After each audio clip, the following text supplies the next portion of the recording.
Channel కి స్వాగతం। అరుణిమ క్రీడా రంగంలో అద్భుతంగా రాణిస్తున్న ఈమె జీవితంలో అనుకోకుండా ఒక ప్రమాదం ఎదురైంది।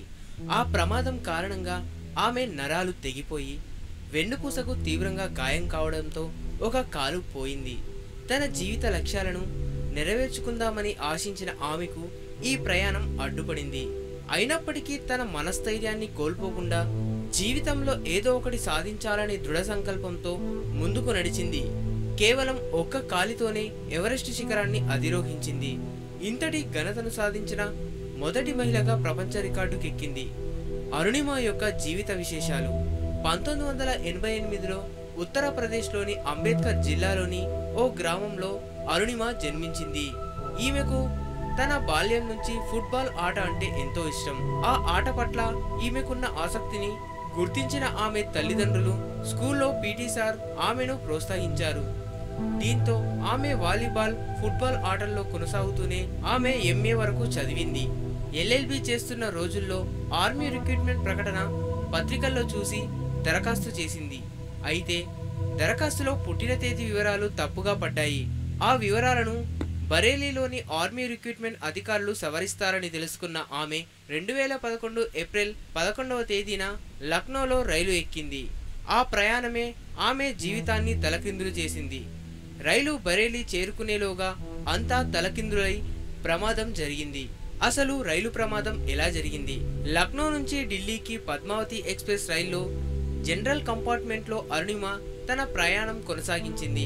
అదే కంపార్ట్మెంట్లో కూర్చున్న మరో ముగ్గురు వ్యక్తులు బరేలీ సమీపంలో ఆమె మెడలో బంగారం గొలుసును లాగేందుకు ప్రయత్నించారు।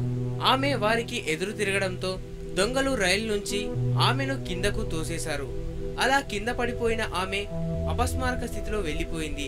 తిరిగి ఆమె కళ్ళు తెరిచి చూడగా పక్కనే ఒక ట్రాక్ పై తాను పడిందని గుర్తించింది।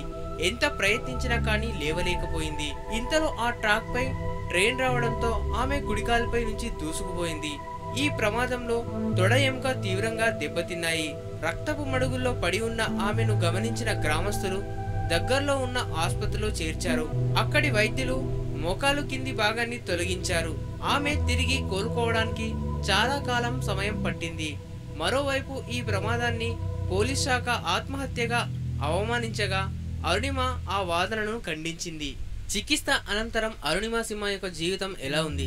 బరేలీ హాస్పిటల్లో అరుణిమకు చికిత్స నిమిత్తం ఒక కాలును తీసేసి ఇంకో కాలికి రాడ్ బిగించారు। శారీరకంగా కోలుకున్నప్పటికీ అరుణిమ మానసికంగా లోపలే కుంగిపోయింది। తాను జీవితంలో ఏమీ సాధించలేనంటూ ఆవేదన చెందుతూ ఉండేది। ఆ సమయంలో ఆమెకు తన సోదరుడు ఓం ప్రకాష్ ధైర్యంగా నిలిచాడు। రెండు కాళ్ళు లేని మార్కిన్ గ్లీస్ ఎవరెస్ట్ శిఖరాన్ని ఎక్కినప్పుడు అలాంటిది నువ్వు కూడా సాధించగలవు అంటూ ఆమెను ప్రోత్సహించాడు। ఆమెను తనకు తెలిసిన ఒక కోచ్ దగ్గర చేర్చాడు। అరుణిమకు శిక్షణలో భాగంగా 21,725 అడుగుల ఎత్తున చమేజ్ కాంగ్రీ శిఖరాన్ని ఎక్కింది।